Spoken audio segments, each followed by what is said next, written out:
अस्सलाम वालेकुम। सितारों के सफ़र पर खुश आमदीद। आज की मेरी बात आपके दिल को लग सकती है क्योंकि जो फेज़ चल रहा है, जो आप फ़ील कर रहे हैं, वो एक नॉर्मल वक्त नहीं है। ज़िंदगी में कुछ रुक सा गया है, करियर में मेहनत के बावजूद ग्रोथ नहीं हो रही, पैसा आता है लेकिन टिकता नहीं है या पैसा टूट टूट कर आता है।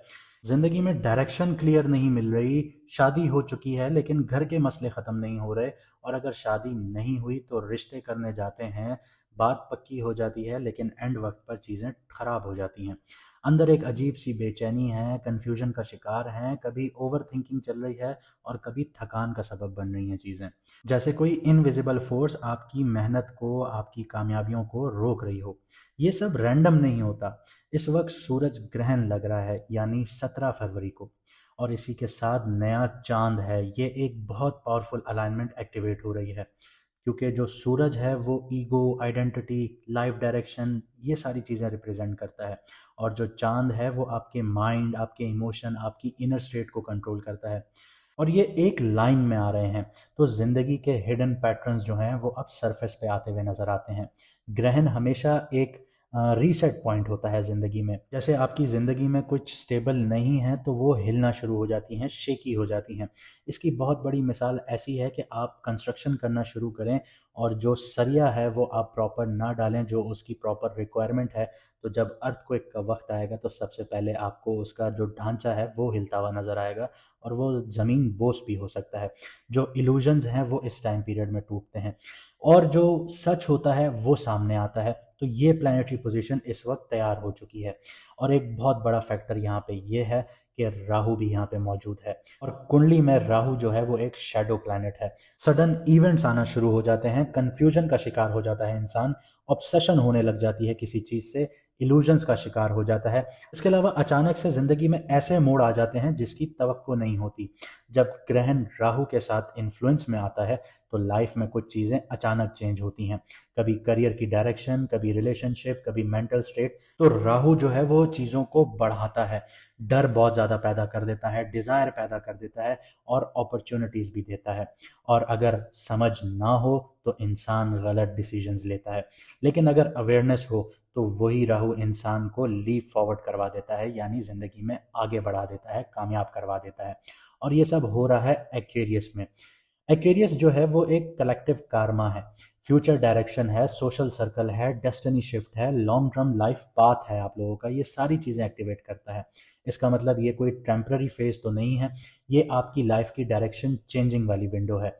कुछ लोगों के लिए ये बहुत ज़्यादा अवेकनिंग सिचुएशंस होंगी, लेकिन कुछ के लिए एक टेस्ट होगा, और कुछ के लिए हिडन अपॉर्चुनिटीज़ होंगी। तो वीडियो को आखिर तक ज़रूर देखिएगा। अगर बीच में आप लोगों ने छोड़ दिया तो हो सकता है कोई इनसाइट आप लोगों से मिस हो जाए, वो एक टाइमिंग मिस हो जाए, वो एक सिग्नल मिस हो जाए जो आपकी ज़िंदगी के नेक्स्ट चैप्टर को चेंज कर सकता है। तो कभी कभी सिर्फ समझ आना भी आधी प्रॉब्लम को सॉल्व कर देता है। और अगर आप ऐसा फील करते हैं कि करियर में ग्रोथ नहीं हो रही, करियर रुक सा गया है, मेहनत का रिजल्ट नहीं मिल रहा, शादी हो चुकी है लेकिन मसले ख़त्म नहीं हो रहे, या रिश्ते बनते बनते टूट जाते हैं, या लाइफ में रिपीट पैटर्न चल रहा है और आप उसका सलूशन चाहते हैं, तो आपकी स्क्रीन पर नंबर आ रहा होगा। आप व्हाट्सएप पर मैसेज करके मैडम एस्ट्रोलॉजर एन बख्श का अपॉइंटमेंट बुक करवा सकते हैं, और अपनी लाइफ के गेस वर्क से निकलकर क्लैरिटी की तरफ आ सकते हैं। क्योंकि जब टाइमिंग समझ आ जाए तो इंसान सिर्फ सरवाइव नहीं करता, डायरेक्शन के साथ मूव करता है। और अगर आप लोगों को अपना मून साइन नहीं पता, कमेंट सेक्शन में अपनी डेट ऑफ बर्थ लिखिए, हमारी टीम आपको आपका मून साइन बता देगी। और चैनल को ज़्यादा से ज़्यादा सब्सक्राइब कीजिए, क्योंकि हम लाइव आना शुरू होंगे। जो लोग सब्सक्राइब नहीं कर रहे वो लाइव सेशन में कमेंट नहीं कर पाएंगे। चलिए देखते हैं कि आपकी राशि यानी आपके बुर्ज, आपकी कुंडली में अब जो सूरज ग्रहण लग रहा है उसका इम्पैक्ट आपके ऊपर क्या होने जा रहा है। क्योंकि सूरज ग्रहण या चांद ग्रहण जब भी लगता है उसका इम्पैक्ट आपकी ज़िंदगी में 6 महीने तक रहता है। अब बात करते हैं सजिटेरियस मून साइन वालों की, यानी कि धनु राशि, यानी कि बुर्ज कौस वालों की। तो जो सूरज ग्रहण लग रहा है वो आपके थर्ड हाउस में लग रहा है। थर्ड हाउस होता किस चीज़ का है? थर्ड हाउस आपकी कम्युनिकेशन है, आपके शॉर्ट डिस्टेंस ट्रैवल हैं। थर्ड हाउस आपके छोटे बहन भाई हैं। थर्ड हाउस आपकी लोकल नेटवर्किंग है। इसके अलावा थर्ड हाउस जो है वो आपका लर्निंग है, कोई स्किल सीख रहे हैं, ये आपका थर्ड हाउस है। और मेंटल एजिलिटी जो है वो आपकी थर्ड हाउस में एक्टिव होती है। तो यहाँ पे ग्रहण का जो सबसे बड़ा फोकस होगा वो आपकी कम्युनिकेशन स्किल्स होगा, लर्निंग होगा, ट्रैवल होगा, आपके छोटे बहन भाई होंगे और आपकी पीयर डायनेमिक्स होंगी। तो यहाँ पे इसका इम्पैक्ट आपके करियर, जॉब, बिजनेस और क्रिप्टो स्टॉक पर क्या पड़ेगा उसको डिस्कस करते हैं। तो जो मून और सन है वो धनिष्ठा नक्षत्र में बैठे हैं, चौथे पड़ाव में बैठे हैं, तो इससे आपको अपॉर्चुनिटीज़ भी मिलती हैं। लेकिन अपॉर्चुनिटीज़ बताने से पहले मैं आपको ये बता दूं कि राहु भी बैठा हुआ है, जैसे मैंने आपको शुरू में बताया, लेकिन वो 15 डिग्री पर बैठा हुआ है। तो ये यहाँ पे इम्पल्सिवनेस का शिकार बनाएगा आपको और अनएक्सपेक्टेड इवेंट्स देगा आपको। तो यहाँ पे अपॉर्चुनिटीज़ आप डिस्कस कर लेते हैं। तो अपॉर्चुनिटीज़ जो आपके लिए हैं वो नए स्किल्स आ जाते हैं। अगर आप सीखते हैं नए स्किल्स तो वो आपके हक में बेहतर होंगे। वर्कशॉप्स अटेंड करते हैं, सर्टिफिकेशंस के लिए करते हैं, तो आपके करियर में ग्रोथ 110% आपको देखने को मिलेगी। शॉर्ट टर्म नहीं मिलेगा लेकिन लॉन्ग टर्म इसका इम्पैक्ट बहुत ज़्यादा होगा। नेटवर्किंग आपकी बहुत स्ट्रांग होना शुरू हो जाएगी। छोटे छोटे बिजनेस के अगर आपके ट्रिप्स हैं तो वो बहुत कामयाब होंगे।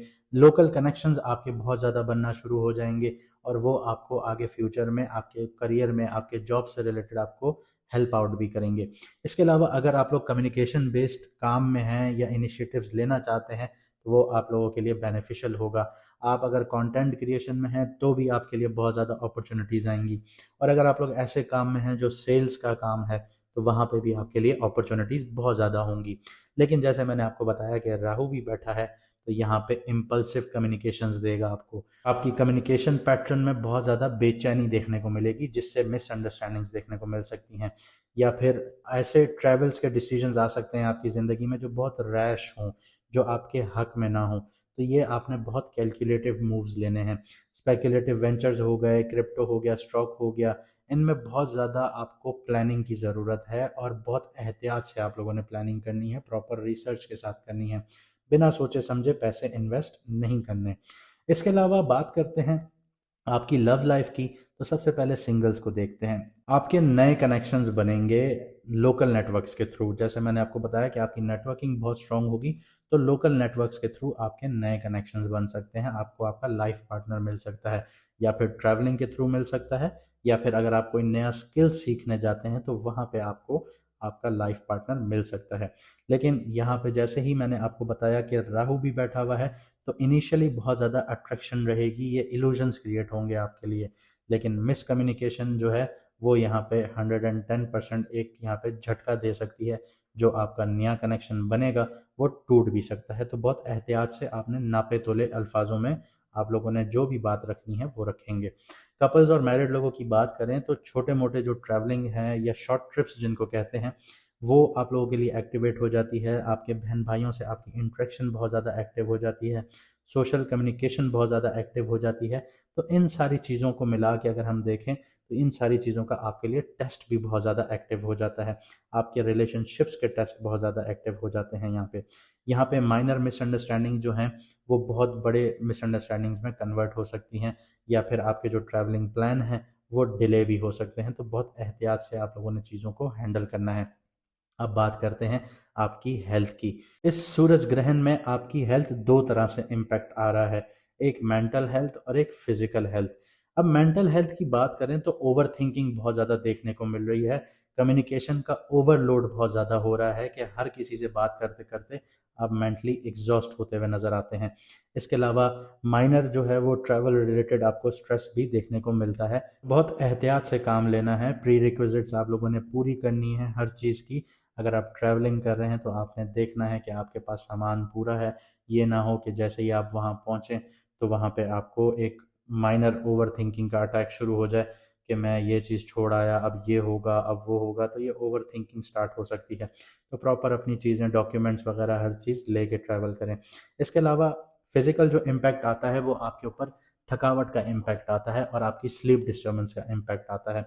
बहुत अच्छे से अपना स्लीप साइकिल पूरा कीजिए, अपना नींद पूरी लीजिए, और जो थकावट है उसको भी आपने खुद ही दूर करना है, चाहे मसाज के थ्रू करवाइए या फिर अपने आप को रिलैक्स करके कीजिए। ये आपने खुद ही करना है। रिकवरी फेज़ भी आपका स्टार्ट होगा, ऐसा नहीं है नहीं होगा। रिकवरी फेज़ वैसे ही स्टार्ट होगा जैसे ही मून आगे बढ़ना शुरू होगा, मून अपने पूरे चाँद की तरफ चल पड़ेगा तो यहाँ पे आपकी जो मेंटल एनर्जी है वो रिस्टोर होना शुरू हो जाएगी। तो जैसा मैंने वीडियो में आपको सारी चीज़ें बताई, तो आप कमेंट सेक्शन में ज़रूर बताइएगा कि आप सही फैसले लेंगे या आप गलत फैसलों की तरफ जाएंगे। क्या आप हर फैसले से पहले रिसर्च प्रॉपर करेंगे या नहीं? ये सारी चीज़ें कमेंट में मुझे आप ज़रूर बताएंगे। और अगर आपको हमारी मेहनत अच्छी लगी तो वीडियो को लाइक शेयर ज़रूर कीजिएगा, कमेंट में ज़रूर बताइएगा और चैनल को सब्सक्राइब करना ना भूलिएगा। मुझे दीजिए यहाँ से इजाज़त, मिलते हैं अगली वीडियो में सितारों के सफ़र पर।